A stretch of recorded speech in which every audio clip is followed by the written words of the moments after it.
I started the Patriot Freedom Project because I have he's a relative. He's not a blood relative, but he's a relative of mine. And he is a former friend of mine that I grew up with. It's her son, and she didn't have any family. And so her son, Tim, spent a lot of time in my home throughout his life. When he became a teenager, he spent more than a lot of time in my home. And he's more like a son than I would say a nephew. I call him my adopted nephew. The media calls me his fake aunt. So, but it's all good. Tim was arrested on January 18, 2021. That morning, I received a very early morning phone call.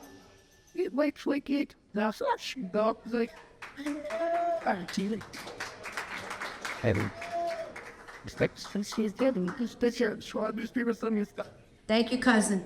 Don't mess with cousin Stevie D from Las Vegas. Stevie D from Las Vegas right there. So I received a phone call one early morning in January of 21 that Tim had been arrested for going to the Capitol. I didn't even know he went to the Capitol. And I never fathomed that phone call, and in that moment, what was about to be inflicted on him and so many others. It's important that, again, you all know that Tim and I are not biologically connected, but that doesn't matter to me. And as I mentioned, they call me the fake aunt. I think it's hysterical. I told you, I grew up with Tim's mother. I also grew up with his father. She was actually my very best friend from grade school. I have another very good friend in here, too, from grade school. I see you back there, Di. She had a really hard life. Her name was Mary. She had a really hard life, and she was raised by her grandparents, and she got involved with the bad boy in town, and they had Tim.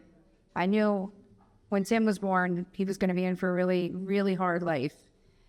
And I made a commitment to him that day. I was present when Tim was born. I made a commitment to him that day that I would never be out of his life and I would never turn my back on him. And I've kept that promise. And I knew that when Tim got arrested, there was going to be a lot of chaos around him. And I knew it was going to affect me and my own family. My children are here around. But I didn't care because that's who I am. I'm an honest person. I'm a fighter. I'm very passionate about, my family, my friends. Everybody will tell you that knows me, when there's a problem, they come to me because I'm the fixer. And I love being that. So Tim was really abused, and he suffered from a lot of abandonment issues. His mother, his father, some aunts and uncles, grandparents, but never me. I never abandoned him. And I really feel with Tim and a lot of people, when you endure hardship in life, you might turn to drugs, you might turn to alcohol, but that wasn't Tim. Tim turned to comedy, and kind of dark comedy at times. He joined the Army. He was an Army reservist for 12 years, but then they threw him out before his charges had even been adjudicated for January 6th. He went to college, and he got a college degree, and he's always worked 2 jobs. He had to because he had to support his mother. She was the whack job. He's really funny. He really, really is funny. And when he comes home and the media finally, and all of you that have followed me and supported me, you're going to see for yourself that this kid is not the monster that the media has portrayed him to be. Tim has been in jail since January of 2021 for non-violent charges and no criminal history. And I want you to think about that. Tim, you can't jail people because you don't like the way they speak, you don't like the way they talk, you don't like their ideology about politics, you don't like their humor. His humor, yeah, sometimes he's offensive and he's insensitive, and I kick him in the knee for it, but even so, you can't jail people because you don't like their character. It's not what America is about, but yet here we are, and that's what's happening.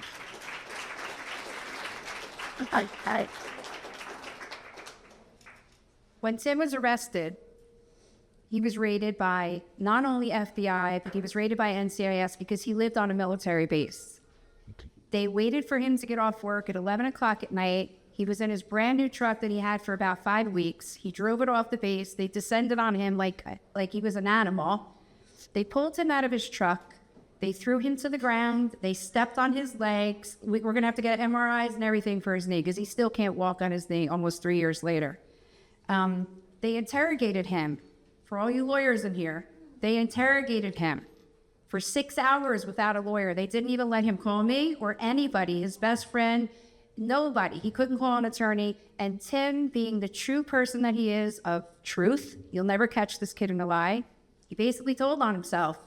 And they swore to him that if he cooperated, he would be able to go home that night. They lied. They took him to jail. And those of you, well, you're all pretty much from New Jersey. So in Monmouth County, he sat in the county jail. And then from there, they took him to Essex County.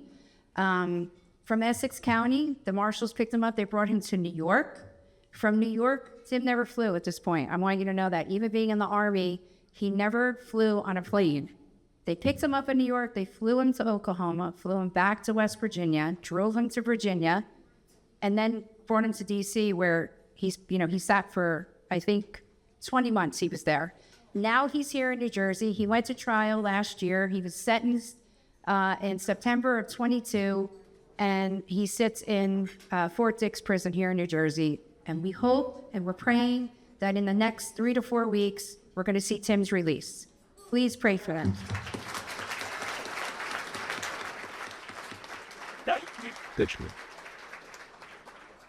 Now let's talk about January 6th a little bit.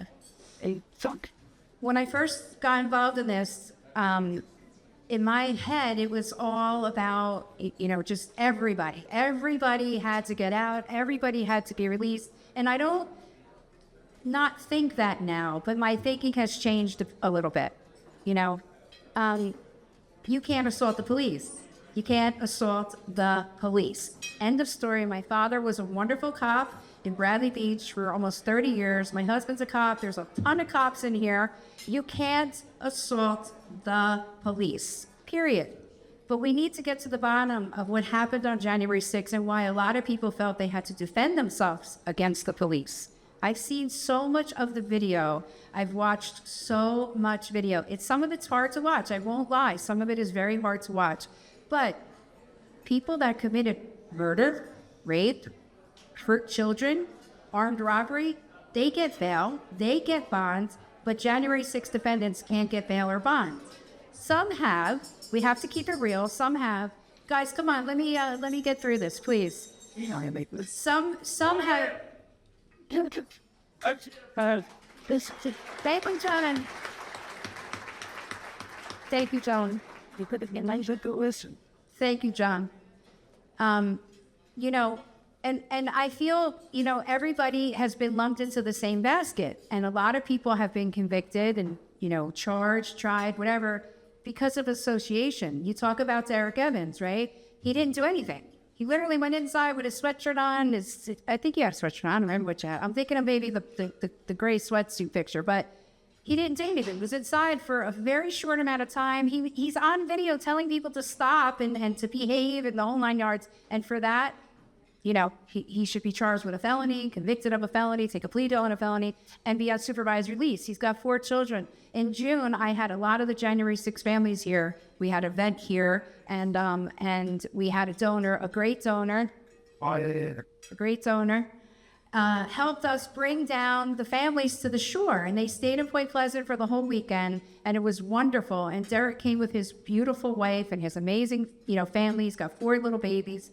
And you just look at this, when you get to see the inside of that and you start to look at that,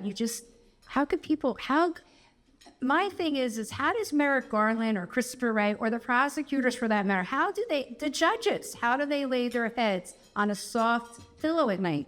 They have no conscience. They have no soul. They're black-hearted. What they're doing to families, the defendants, we know where they are. And not that we want them to be where they are. We know where they are. But I can tell you over here, Lexi, my girl Lexi over here, she works like a dog. She works 60, 70 hours a week to support her family, to support her child. Because you have to remember, there are expenses with these men being in jail, okay? And so she's got to hold down the fort until, her husband can come home and they could be intact again. Same thing with Joe Jenkins, and Rachel Powell's 3 kids over here. Rachel Powell, she's a J6 defendant. She lives in Pennsylvania. She's been on house arrest. How long has she been on house arrest, Joe? Over 2.5 years. Over 2.5 years. Let me tell you about Rachel after I take the shoe off my foot. So Rachel has 8 children. She's a wonderful mother. Her youngest child is 6, 7. And she's gonna go to jail, unfortunately. She's gonna go to jail. She's a grandmother. She's the mother of 8. She's homeschools her children, plants, vegetables. She plants fruit. She's hardworking. She's loving. She's kind. All right, Rachel broke a window. It's the elephant in the room, but she didn't go in the building. She didn't have criminal history. She got caught up in the moment, and she was part of a crowd who broke a window. Tell me if Rachel should go to jail for the next 5 years of her life. No. Exactly, okay? Because these 3 boys over here, what are we going to tell them when they're separated from their mother? She's been on house arrest for more than 2 years. If her children have to go to the doctor, she doesn't get to take them. She doesn't get to go to the doctor. She can't even go out of her house to check the mail. She lives on a really beautiful property. We should all go to Joe's house after this, okay? So this is just, it's the tip of the iceberg. There's so many stories that I could sit here and tell you. I have been on the front lines of these cases. I have interacted with 300 or 400 families. It's impossible to interact with every single one of them. If I had $10 million, best believe I would, because every single person would have their own lawyer. There's a lawyer. That's right, Skeevy D. That's right. There's great lawyers on these cases. And I'll tell you, there's one in here, I can't say his name, but there's one lawyer in particular in here who is phenomenal, okay? I brought him onto Tim's case for sentencing because, unfortunately, Tim was found guilty at trial. But these lawyers, they're here. They have a backbone. They show up. They're helping. They're doing their part. You heard from Alex before he was up here. Alex talked about, Chris Worrell. You heard us talk about Chris Worrell. I don't know if you all know this, but I will tell you a little bit about Chris Worrell.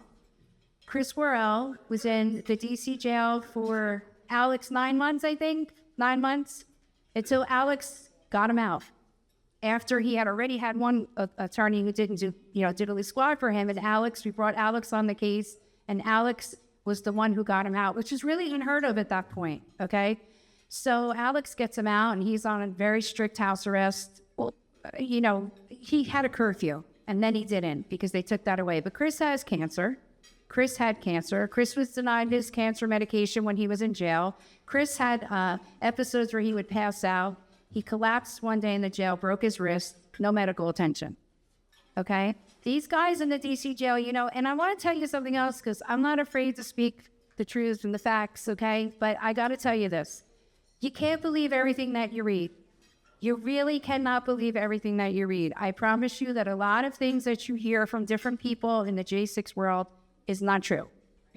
And if we don't put that out there and let you know this, I think everybody gets, equated to the same thing, and we can't have that, because there are people really fighting for their lives that don't want, the media on them. They just want to get on with their lives, and you have people that just want to be in the media, and they grift like there's no tomorrow, and it's not okay. And so Tim, stay out of the media, and I could tell you the families over here, they stay out of the media. They just want to get on with their lives, and there's people that they're just too much. And so I just encourage you, when you read a story and it gives you a lot of shock, do your homework.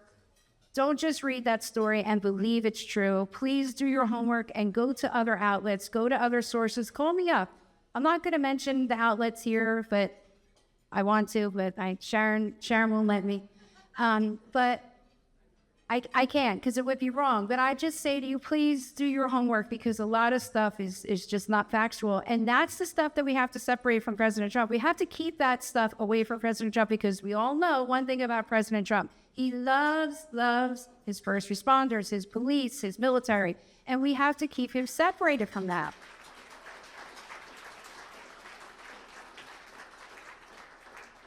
It's really important.